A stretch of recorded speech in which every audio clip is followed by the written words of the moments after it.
nurses. Today I'm here with a new topic, sodium imbalances. So sodium imbalances is a core NCLEX RN topic because it will affect our neurological function and also fluid balance. So let us see what is sodium imbalance. So as we know, our normal sodium level is 135 to 145 milliequivalent. So if the sodium goes beyond this range and below this range, it is very dangerous to our body.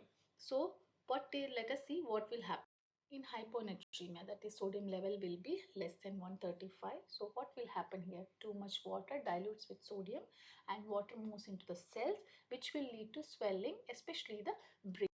So the causes can be excessive IV fluids, hypotonic, heart failure, kidney disease, SIDH, diuretics, vomiting, and key symptoms. Always think of swollen brain, headache, confusion, lethargic, seizure if it's a priority, nausea, vomiting, and muscle weakness. So the NCLEX wise, the tips and the priority are seizure precautions. Monitor the neuro status of the patient frequently, restrict fluids, give hypertonic saline, that is 3% saline if the patient is at the ICU level of care. Daily weight has to be checked because it's the best fluid indicator.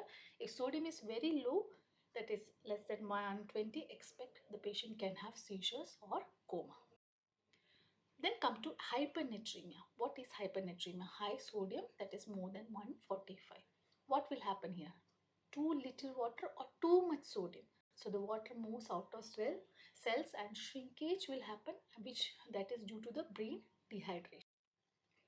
So causes can be dehydration, diabetes insipidus, excessive salt intake, tube feedings without enough water, and burn also. The key symptoms are think try brain. So the thirst will be an early sign, restlessness, irritability, confusion, muscle twitching, seizures, which is a late sign, and dry, sticky mucous membranes. The NCLEX wise, the tips and the priority here is encourage oral fluids if the patient is able to take.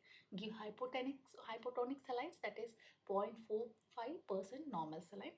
Monitor the neurostatus of the patient, strict intake output charting, avoid rapid correction which can cause cerebral edema. So the NCLEX priority rules here are, we can see both the conditions the patient have seizures. So the neuro changes, that is the red flag which we have to identify seizures, immediate action we have to take. Always ask, is the brain swelling or shrinking?